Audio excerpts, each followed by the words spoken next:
man, you guys, today's topic is such a good one because the irony of what I'm about to talk about is willpower. And I said this week I was going to stay consistent with my workouts and I was only going to eat like real healthy food.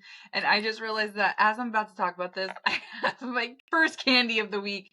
And it goes against kind of what I'm going to talk about here. But I'm going to talk about how we overcome these things, how we learn from these things, how we strengthen these things. And this episode is all about willpower. So welcome to Addicted to Quitting, the podcast where we dive deep into the art of breaking free from bad habits by becoming addicted to the benefits of quitting the habits that no longer serve us. I'm your host, Gentry, a divorced mom of 4 boys, certified public accountant, and a certified life and recovery coach living a sober lifestyle since May 1st of 2018. Today we are talking all about willpower and how willpower is not enough. So how do we strengthen that willpower so we can follow through on our goals and dreams and aspirations and on the things we are trying to quit, the habits we are trying to quit. So join me today as we explore the power of becoming addicted to quitting and unlocking your true potential. This is Addicted to Quitting, the podcast that empowers you to break free, embrace change, and thrive. Let's get started on this transformative journey together.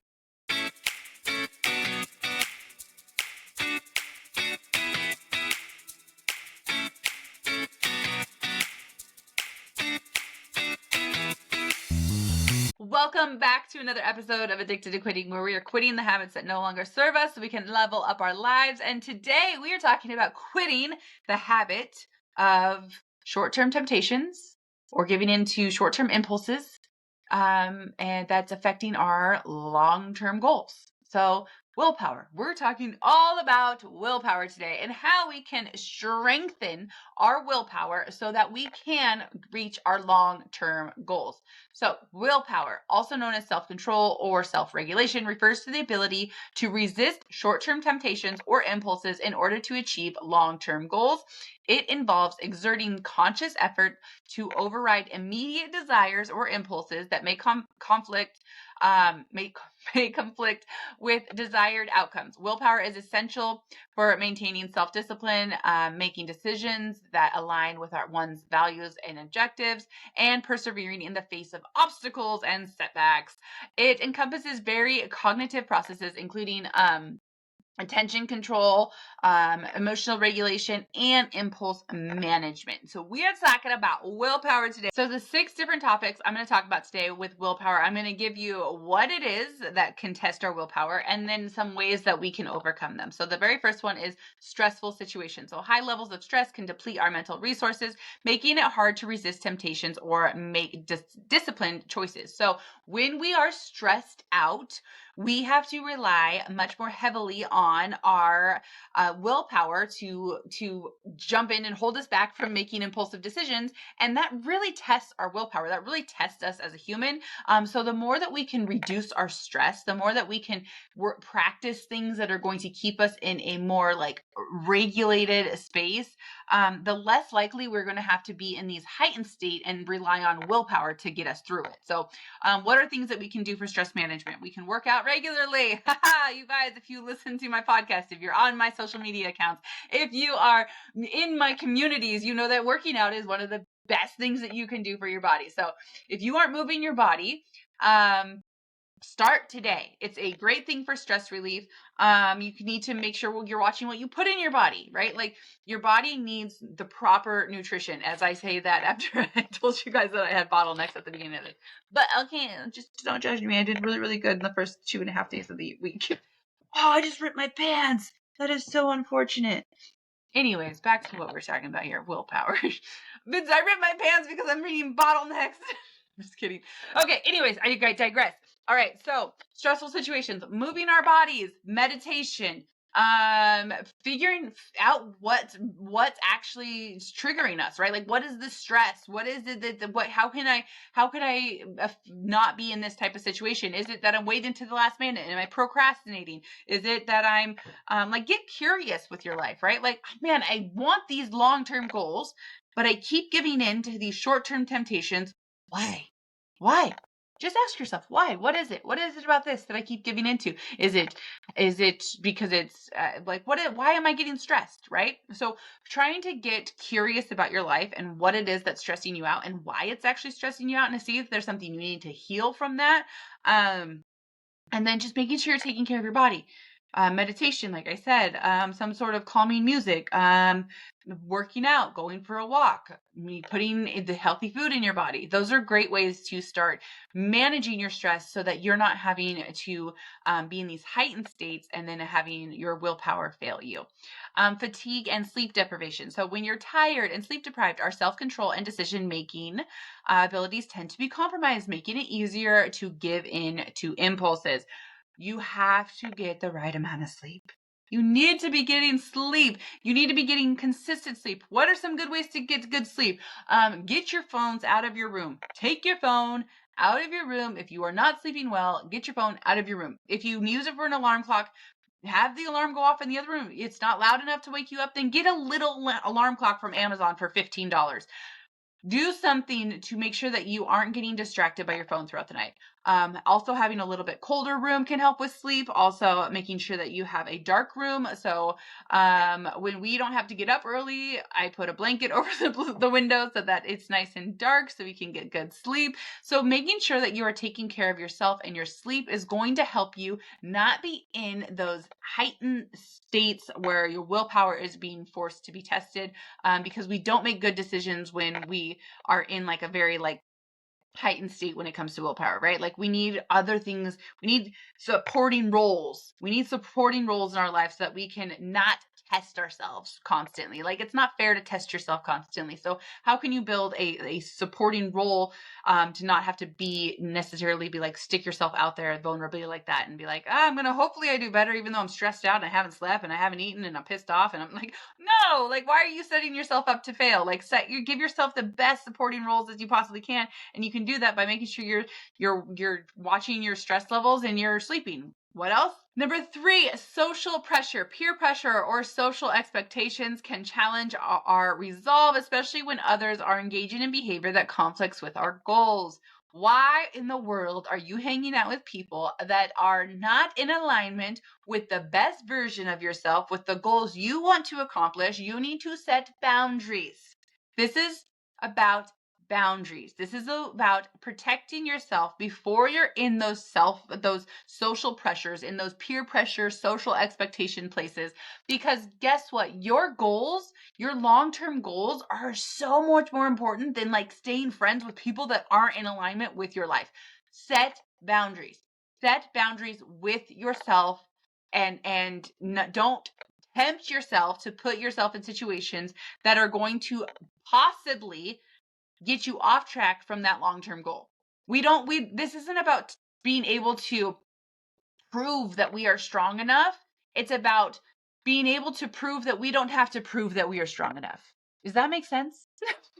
We don't have to prove that we are strong enough. We don't have to put ourselves in these vulnerable situations and to be like, look, I did it. No, I'm strong enough and I'm smart enough and I'm proving to myself enough that I'm not even going to put myself in that situation, because I'm going to set the boundary before I'm even there.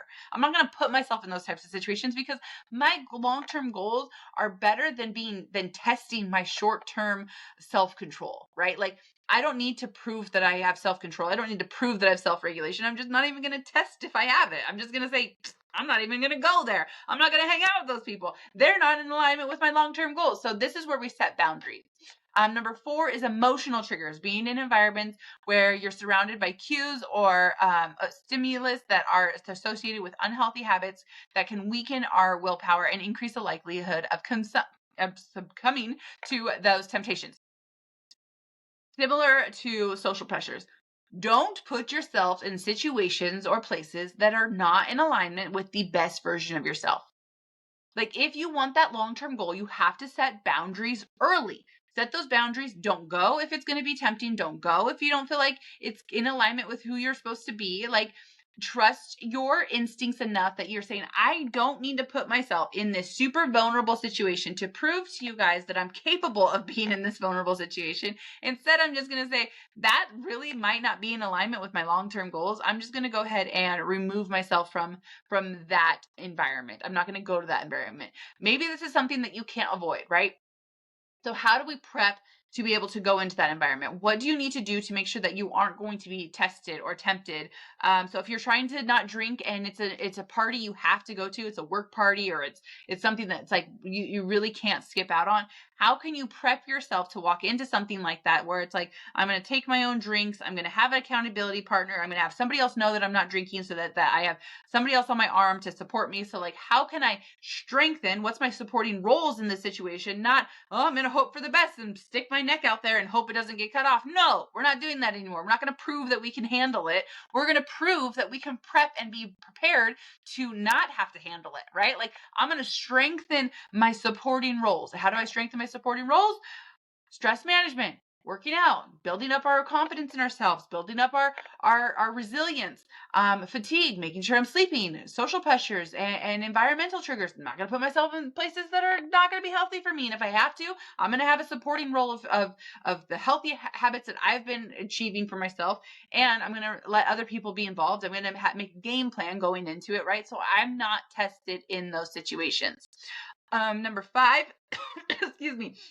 Let me take a quick drink of water here.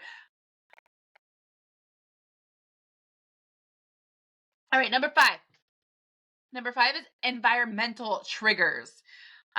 So situations that trigger ingrained, or excuse me, that and not environmental. Excuse me, I'm talking crazy over here. Number 5 is habitual triggers.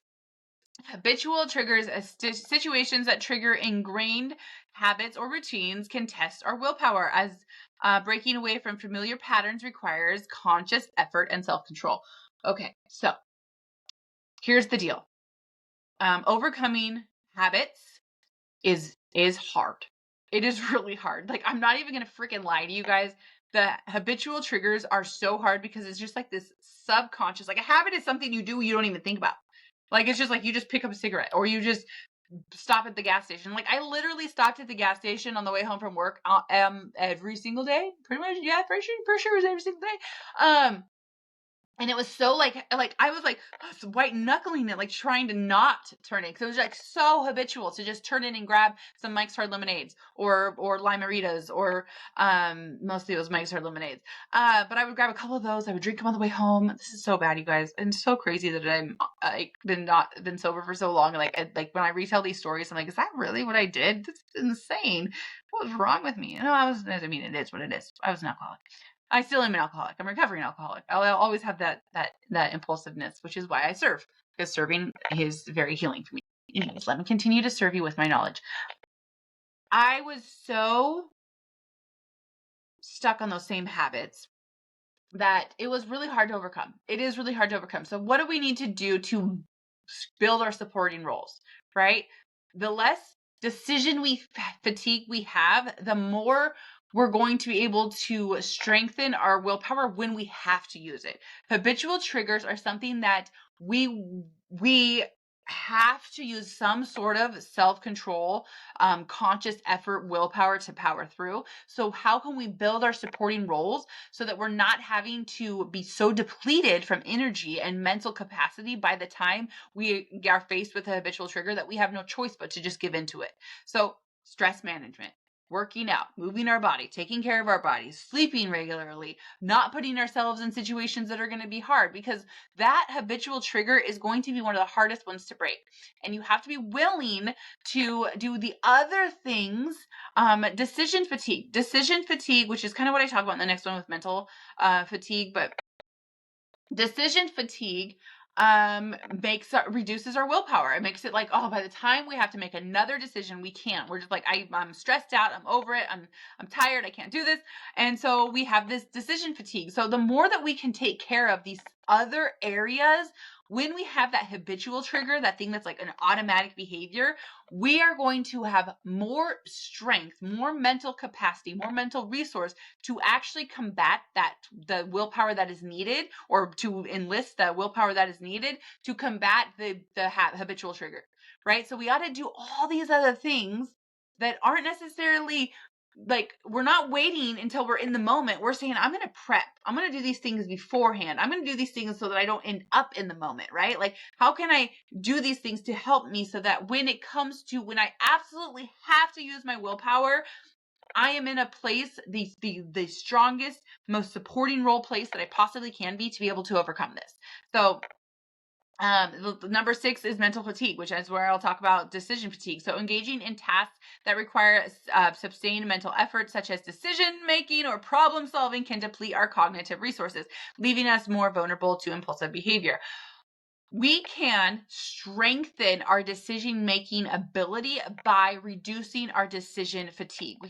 That can help our mental fatigue. So how do we reduce our decision fatigue? By making as many decisions as we possibly can ahead of time. So habits, routines, structure. I don't have to think, am I doing this today? Or am I doing this tomorrow? Am I doing this now? Or am I doing this later? Am I gonna, like, when you get in the car, you don't sit there and think like, I'm gonna put the key in the ignition. I'm going to turn the ignition. I'm going to look in my rearview mirror. I'm going to put my car in reverse. No, that would be exhausting by the time you got where you're going, right? Like, you made it a habit. So how can we rewrite as many habits like into a positive form as possible and make them so automatic that, like, the more automatic we make our lives, the more that we can reserve for those really important decisions that need to be made, or those really important moments that we need our willpower. Like, how do we strengthen our mental capacity so that when we have to be like enlist in that willpower, like, hey, guess what? I'm down to nothing. I really need you to kick in. It's not like, I'm exhausted. I can't do this. Like, willpower is not like, I checked out 10 minutes ago. I'm already on my 5th cigarette, right? Like, no, we need our willpower like sitting there ready to jump in the game when we need it. So how do we save our willpower for the right moments? We build a supporting role to not have to keep us from getting in those moments as easily. So stressful situations, how do we reduce our stress? How do we manage our stress? Are we meditating? Are we working out? Are we doing the things? Fatigue? Are we making sure we're sleeping right? Are we getting up as soon as our alarm goes off, not hitting the snooze button? Are we giving into social pressures, other people's expectations of us, instead of the expectations we have for ourselves? Are we putting ourselves in environmental trigger spaces that aren't healthy for us? Are we giving into habitual triggers? Are we putting ourselves in situations that aren't consciously trying to disrupt the habits that we have, the bad habits we're trying to break? So mental fatigue, are we scheduling our lives and making decisions ahead of time and being proactive in our schedules and our decision making, so we're not experiencing that mental load and forcing us to not have any more mental strength or willpower at the end of the day when it comes to making the hard decisions, like choosing to continue on your healthy journey or not. So those are the 6 things that activate willpower or force us to have to use our willpower: is stressful situations, fatigue, social pressures, environmental triggers, habitual triggers, and mental fatigue. And then also those 6 ways that we can start combating them. So those are different. I gave you guys more than 6 different strategies on how you can build a supporting role around yourself, so that you're not having to test yourself. You're not having to prove yourself in these moments. You're instead trying to prove that you don't have to prove yourself. I'm going to take care of myself before I'm even there. I'm going to make sure I'm sleeping so I'm not ever having to get there. I mean, I'm not put myself in social or environmental places that aren't good for me, so I don't have to test my willpower. I'm not going to I'm not going to let my chaotic schedule and my inability to plan reduce my decision or increase my decision fatigue, so that I don't have the ability to make decisions by the end of the day. Like, I'm exhausted. I'm not gonna let myself fall into these traps. I'm gonna plan. I'm gonna prep. I'm gonna have routines. I'm gonna have structures. I'm going to have habits that are going to lead me to a successful life. I'm going to bring conscious awareness to the unhealthy habits I have so that I can break them. And I'm going to do all these things so that I don't have to put myself in a situation to have to test my willpower, except for those habitual triggers that might come up. But by then, I have already built a supporting role that has gotten me so strong that this is the first time I'm having to use my willpower. So hopefully my willpower will be strong enough to get through it versus having all those 6 things happening all the time, all day long. And then by the time it's time to make a decision about your health or your wellness, you're exhausted and you give into the short-term temptation or impulse instead of reminding yourself of the long-term goal. So I hope that was helpful today. If you appreciated what you heard today and it helped you on your journey to overcome your struggles with willpower, please share this with somebody. Screenshot it, send it to a friend, put it on your social medias. And I appreciate any support. You can tag Life with Gentry to those as well. And as we wrap up another episode of Addicted to Quitting, remember that each step you take towards quitting a bad habit is a step closer to living the life you deserve. Thank you for joining me for another episode of Addicted to Quitting, where we level up by becoming addicted to the benefits of quitting habits that no longer serve us. Much love to you guys. You're my favorite quitters. Let's quit this impulsive behavior. Let's work on strengthening that willpower. This is Gentry signing off. Keep going and keep quitting.